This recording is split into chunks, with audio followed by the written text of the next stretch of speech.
What's Up and Why, bringing you the bright side of life, one fun moment at a time. Brought to you by the New Thought Media Network. Please put your hands together for your hosts, Rev KC Taylor and Miss B Lovely. Hey, what's up, y'all? We had a baby just come and crash the show. Right before we hit live, baby came and crashed the show. I'm Rev KC Taylor. I use they, them pronouns. I am Miss B Lovely. I use she, her pronouns. This is baby KK who came to join us. Thanks for joining us for a special live edition of What's Up and Why. We are live in Illinois, outside of Chicago. How do you be today? Indeed, we are. I drove through St. Louis to get here. I brought my stepson Charlie, and I heard y'all catching up while I was using the restroom before we came down to record live. And I didn't get an opportunity to tell you that the reason Charlie and I did not spend any time sightseeing in St. Louis when we were there is because I had a virtual interview at 4 p.m. So I had to get somewhere with my laptop. And I'm happy to report that I got an offer letter a half an hour after that interview took place. So I sent my counter offer. And I'm grateful that it's a job that I really wanted, that there's been a lot of changes that have made the job I wanted even more than when I applied for it originally. So I'm super excited to have my money shit worked out, especially as I got this money shit program launching. This is going to be the only banner we got running through the show. One, because money shit's coming up soon. So UnitedLife.org, that's where you do it. But because we got babies and are live, we can't be out here pushing all the buttons. So that's going to be what we do. That's what we got going on. So I'm happy to report I'm doing well. This trip has, step in the city celebration, got my job, got to hang out with you. We got Cam here. Kai is in the other room. It's been a very, you just talking about, we're not going to be pushing buttons. I've learned that babies can push your buttons in a good way, though. Love the little babies. I had to break up a little fight. It sounded like a little gang war going on upstairs because the babies didn't want to share their toys among each other. So I was like, okay, maybe, separation. If both of you guys can't share, then maybe nobody should have it. And they were not happy about that. It sounded like World War III. But, trying to enjoy this family time that we have while we're out of town. Yesterday, I went to a little birthday party at Six Flags for one of our cousins, his cousin's birthday. So I got to get on some roller coasters for the first time in several years, which was that's a good one. So that Six Flags Great America is where I grew up. That was the amusement park that I was at 3, 4, 5, 6, 7, 8 times a year. So I'm grateful. I haven't been on those roller coasters in a long time. My body, my old butt. I need to take a Dramamine. Around 27, I needed to take Dramamines to get on those roller coasters, and now I don't even bother. 45 and roller coasters don't mix as well. So enjoy it while you got it. I hope that at 45 I can still do roller coasters, because I was kind of apprehensive because I don't do the ones that do the steep drops. I do the ones that shoot you in the air, twist and turns and all that stuff. And I was like, let's see, because I haven't been on it in a few years. Got on, and I was like, yo, I feel like a big kid. Let's do it. So I was getting on all the twists and turnings, and I'm hoping my body can still deal with it. You would know. If your body couldn't deal with it, you would know then and there. So props to your body for being able to handle it. Vertigo has gotten worse. I always when I was a kid, I used to read in the car. We would go to the bookstore and I would read all the books before I got home. And now I can't read a text in the car. I get nauseous. And so my vertigo is that's just my thing. Older I get, the more spinny my head gets. I don't know. I get like that when I play video games. I used to be able to play video games on a Game Boy and a PSP. But I noticed even when I was a young teenager, 13, 14, when I would try to play driving games and stuff, if I'm playing it for too long, I would start to get nauseous. My head would get dizzy and all that stuff. And I used to be like, what the heck is going on with me? And so I realized, what vertigo is. I'm like, oh, so that's what it is. And I had that since I was a teenager. So I just know I can't sit and play video games for a long period of time. So my body be like, girl, something about to happen. I hear you. That the first person shooter games that as you move, it's moving. And the other thing, the Oculus headsets, I've never, since those were invented, I can't mess with those. They make me sick just putting them on. When I worked at Juvie still has an immersive and interactive department, and they were developing content, virtual VR content for those headsets that were designed. I really like, I'm seeing Juvie's praises all the time, that the whole mission was about utilizing technology as a way for people to step into the shoes of an experience that's different from them. And so they really saw the power of virtual reality, of like, you step into this world, you literally walk in this person's identity. And so they did some things like, there was this incredible immersive exhibit that was at the DuSable History Museum about, it was like being at the I Have a Dream speech, the Martin Luther King I Had a Dream speech, the March on Washington. And I didn't get an opportunity to experience it because it dropped in Black History Month, February of 2020. So I didn't, we know what happened in March of 2020. I didn't get to Chicago in the 1 month before the whole city shut down. But they were constantly like, we were just trying new things out. And I was like, I cannot, props to what y'all are doing in this department, but I can't put one of these things on my head. I really cannot.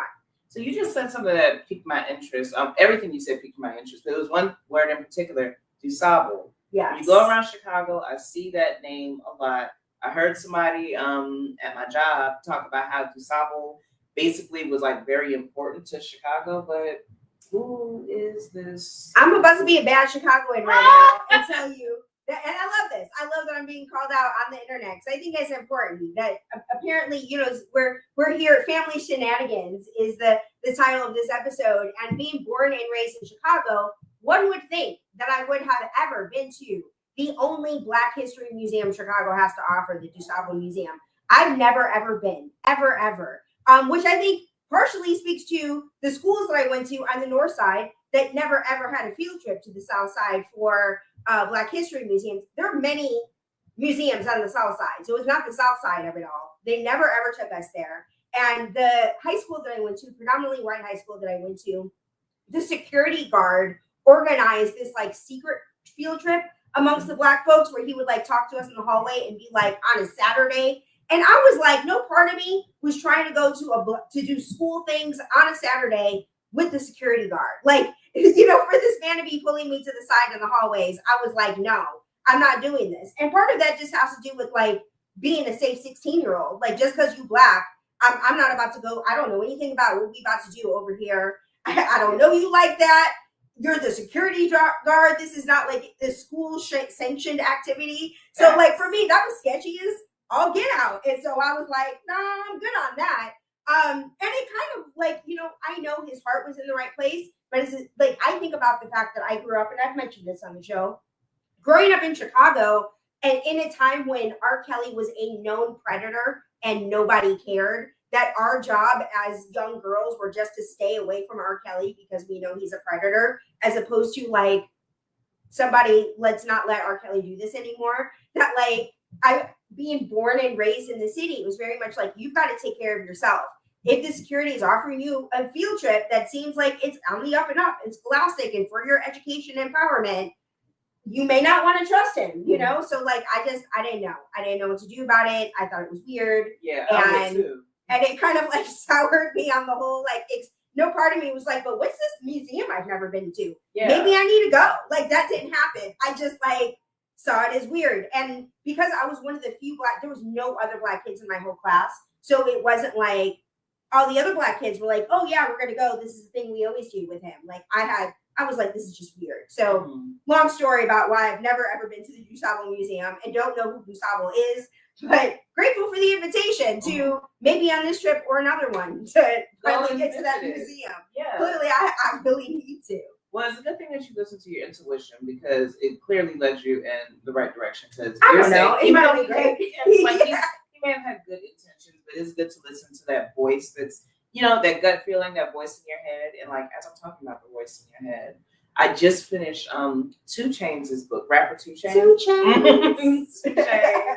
He has a new book that he just came out with called the voice in my head is God. And basically in the book, he's talking about how instances in his life where he listened to that gut feeling, the voice in his head, and it has protected him. In the times where he didn't listen to him, it was kind of not detrimental, but bad things happened. So the whole book basically talks about how everybody is built with some type of alarm system, intuition, if you will, and how that alarm system is supposed to protect you and guide you through life and everything. And his stories, like he had very, very interesting stories, like about how one time he was about to go to the club with his friends, and the voice in his head said he was a drug dealer during the time. He was very open about it in the book. He was like, he had a package.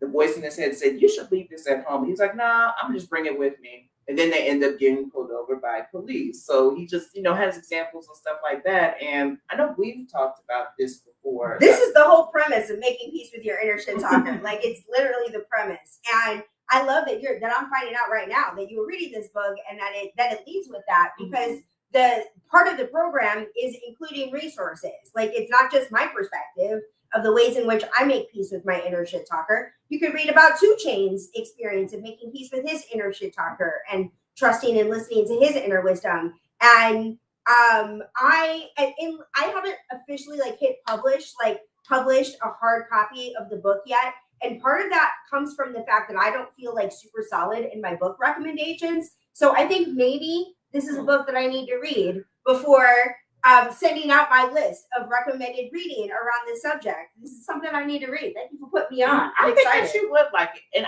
honestly, I think the audio book is a great experience. That's my favorite. Yes. I love it because like the way how he's narrating the audio book, it is not a traditional way. Like he has like background music to like help paint the picture of the scene of like whatever type of story that he's telling. Like when he was in the hospital with his dad, like he had the music playing, like the sounds of the machines and stuff, and like the sounds of like doctors and stuff in the background. It's very, very animated, and at the same time he's saying very true and authentic to himself. Like he doesn't sound like someone who's trying to pretend like, like, oh, I'm just gonna read this book like how normal audiobooks is. Like, no, he's talking in his true authentic self, like using slang, and just being real expressive and cussing and stuff. I like it. It's a very enjoyable experience. That sounds so fun. I love, like, you put me on to reading Mariah's book as an audiobook, and the experience you sent me, you just put me on. You sent me, it's the only thing I got on Audible is Mariah's book. And that experience of, I was like, oh yeah, I got it. I'm reading it. And you're like, no, you need to listen to audiobook, because the way, it's not just like hearing the author tell their own story and hear the emotion in their voice as they tell their own story. But as you spoke to, is 2 Chainz of speaking the way that he speaks, getting to hear their story told in their own voice. But the power of audio technology makes it so that they can do different things with sound. So it's not just somebody reading the book. It is an experience that you wouldn't get, like your imagination. Sure, your imagination can do what it does.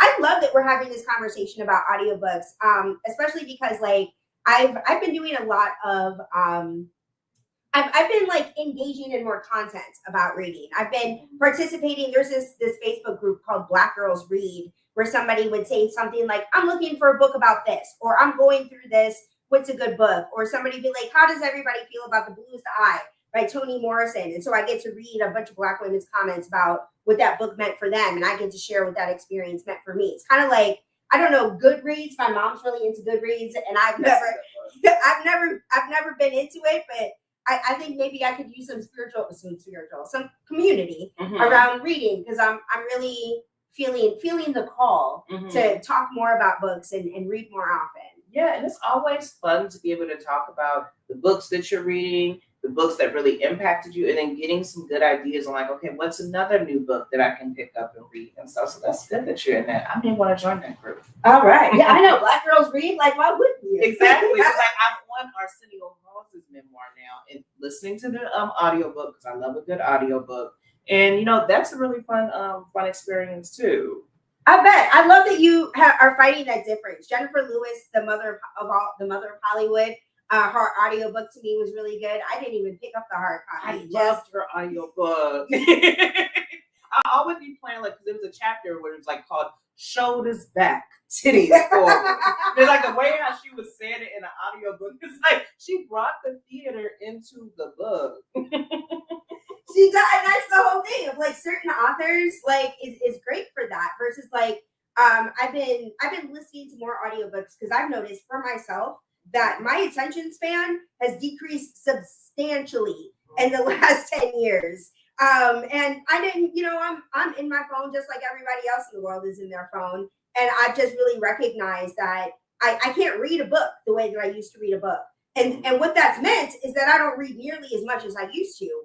And so I've been reading a lot more audiobooks. And some of the writers, like when an author reads their book, but they're not like a professional actor, like it's really not necessarily as good. You know what I mean? Like you've got to be a really particular kind of author. Like Mariah is not a professional. Well, she's kind of a professional actress. If it was up to her, she would be. But like she's not like a Jennifer Lewis of somebody who's known for her acting chops, but the way that she told her own story in the audiobook was so personal. And it's her true story versus like a fictional writer telling something that like this is a story they had in their imagination and they don't necessarily tell it as good as an actor might. Like I listened to The Wizard of Oz by Brooke Shields, and like Brooke Shields did an incredible job of doing the voices of the Munchkin and the Queen. Okay. Because I was gonna say, wait, does she have a book called? No, it was The Wizard of Oz, and she was the actress who they hired to read the book, read the audiobook.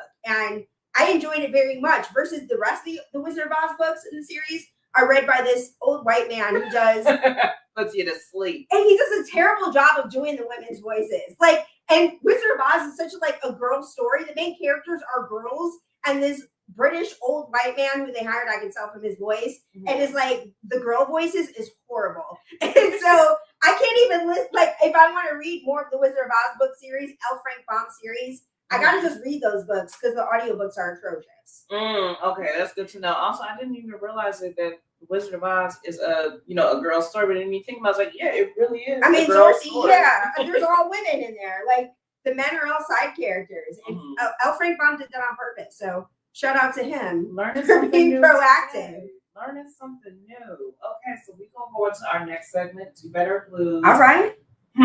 For Do Better Blues, we're talking about media. We're staying on the theme of medium. I don't know, you probably have noticed, we are living in an era where you don't really own the media that the physical media. Yeah, you pay a subscription service and you can get whatever you want, whatever they got that day. So Sony just recently announced that with the new, they're phasing out physical discs, and moving forward, you won't be able to go to a store, go online, buy a physical disc for a game. You will have to pay for it through a subscription service within Sony. So it's like you buy the game in the Sony app, and then you just have it digitally, but you don't physically have the disc. It's something that, we're starting to see a lot more of, like with Apple Music, with Spotify. You pay a subscription. You don't physically own the album unless you buy it digitally and it stays in your digital device, but you don't physically have it. I recently, last episode I was talking about Obsession. I bought Obsession I rented it on demand. But the thing is, like with Blockbuster, they gave you I forgot how long that you had of a window. It depended on the new, like if it was a new release that just came out yesterday, it would be like a day. Where if it was like an older movie that's not in much demand, you get more time. And it depended. They changed the policy consistently. Okay. How it went. So that's why you don't know, because it was not consistent. Okay, that makes sense, because I was like, when I rented Obsession, they said I only had 48 hours to watch. I'm like, wait a minute, but what if I got something to do and I want to come back to it? But my whole thing is to this. The way how society is going and how all these companies are more so focused on, their bottom dollar and not really focusing on the actual experience for the customer. When I used to play video games, I loved getting the physical disc. I loved getting the case that it would come in, getting the booklet, reading about the developers, reading the little side stories and everything that they have in the booklets and stuff. And then the booklets, just like with CDs and stuff, like they will probably have a preview of like what's coming next, something personal. Like with CDs, you would get the little thank yous. I loved reading that and stuff.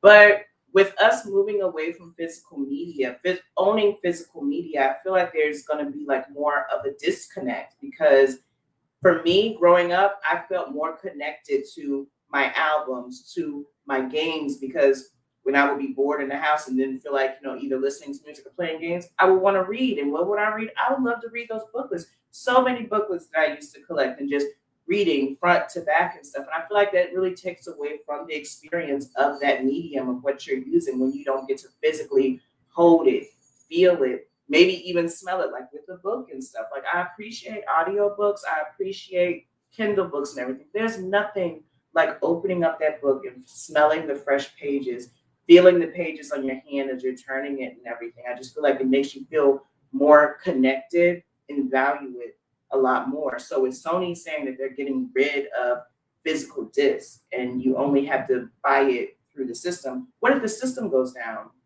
Last year, when the whole workforce system crashed and people couldn't get their emails, there was a lot of game systems that was down. It was connected to a lot of things. What if something happens and people, if you buy these games and stuff, you want to play it, and the system's down, you can't play it because you don't have a physical disc. You have to go into the system and everything. And, I just want us to just be prepared for the future, because with everything starting to go digital and stuff, I kind of think, that may spell going for trouble in the future. I'm finding in our family Shenanigans that we are noticing this theme of the impact of living in a digital era, of living in an era where we don't necessarily need to think for ourselves to write a post, that, we can use ChatGPT to do a lot of our thinking for us. And I mentioned my diminished attention span.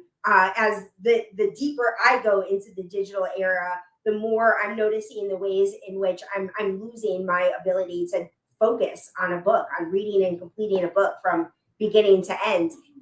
There was a study that came out recently that I reposted on my personal page. So if you're watching this on my personal page, you can probably scroll and find it, about how the digital era is advancing faster than our brains can catch up with. So I think that there's a lot of value in you reminding us of, despite the fact that the world is changing, there are still opportunities to engage in physical media content. That vinyl made a comeback after streaming is now a thing. Vinyl has become something that's beloved, where people are buying records and listening to records, and the sound of vinyl cannot be compared to what you get in a streaming service. And as I'm thinking about do better and how we're encouraging one another to engage in the physical universe, because that's where we live in, is a physical universe.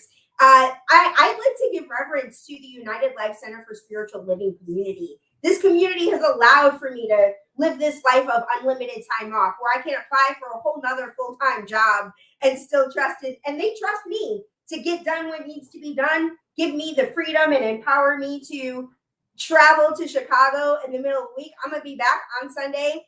Giving the message for United Life Spirit Uncuffed is what we call our Sunday gathering. And we call it a gathering, not a service, because people are like, what is this? Like, service is not the word.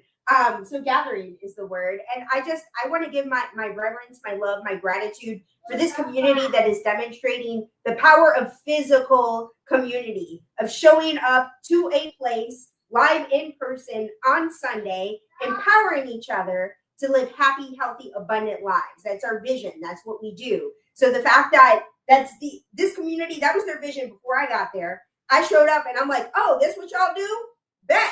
I'm in. And that's what we do. That's what we're about. So I'm grateful that, as we are living in this digital era, I'm a part of a community that understands the value of physical connection, of hugs, of showing up for each other. And many of them are not on social media or have healthy relationships to the fact that we live in a digital era. And I'm grateful for the ways in which they inspire me to do better. So shout out, giving reverence to United Life.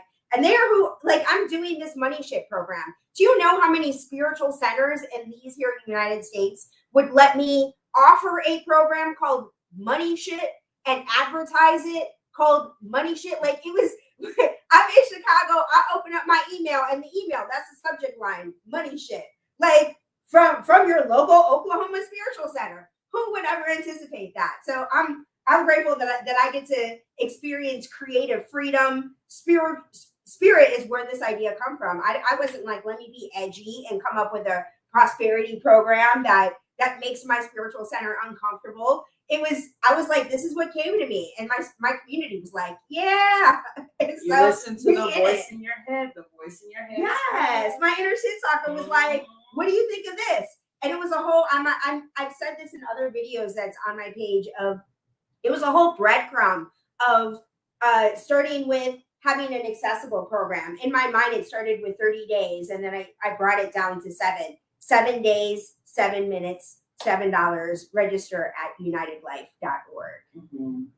Okay, well, thank you for sharing that with giving reverence. Now, do you have anything for your program? We don't have banners. I don't have things in front of me. So what I've been doing is I've been cycling through the Money Shit program. So if you are interested in the reflection question, the making peace with your inner shit talker reflection question, register for Money Shit, and you'll get 7 days of them starting. They just get texted to you. So you don't have to do anything. You literally get to open your phone and do with whatever you want to do that's texted to you, starting on July 27th through August 3rd. So there's still time to sign up, guys. This is our first time doing this show in person. Yes. I don't know how many episodes we are deep in, but I know we put quite a lot of time into this. And I just want to say, I'm grateful that, you're my cousin, first of all. Me too. You're excellent co-host. And we get to be together in person. And with us talking about, appreciating physicalness, being present in this day and age where the digital world is really taking over, I just want to implore everybody, to take a moment to try to have some real face time with the people who are important to you in your life. Yeah, we can FaceTime. Yeah, you can talk on the phone, send a text and stuff. But if you can, try to make time for the people that are important to you in your life. Be physical. Be very present while you're being in the physical presence of somebody. And, just enjoy the people that are in your life and let them know that you love them and you care for them. I love Be Lovely's gems. How you be ending our episodes with Be Lovely's gems. It just coming to me, the voice in my head. I'm here for it. The voice in my head says, let me pray us out. So I invite each of us, wherever we are, to take a moment and consciously connect with our own understanding of the divine, knowing that our inner wisdom knows what divine looks like and feels right for us individually. That spirit is personal to each of us. And I am grateful that we have shown up to lean into the brighter side of life, one fun moment at a time, to discuss the value of physical connection, despite the fact that this is a virtual show. And I'm grateful for the example that we lead. I'm grateful for the shift that takes place in the universe because we have engaged in and connected in the ways that we have. And I'm grateful for the shift that takes place as a result of it. So in gratitude, I invite us to close this prayer however each of us is most comfortable. I choose to close by saying, and so it is. Amen. Thank you for the prayer. And, thank you for agreeing to come out to do this show live. I'm glad that we got to, be with each other, and we're going to enjoy some cousin time today. So everybody, I hope that you have a great day. You can join us again, same time, same place next week. We're going to be bringing you the bright side of life, one fun moment at a time. And we will likely be on time next week. This is the first time we've ever been really, really late. So. Oh, wow. I didn't even address the time. That's how I am. I show up late and don't even address it. Fashionably late. Y'all have the best week ever. We'll see y'all next week. Bye-bye, guys.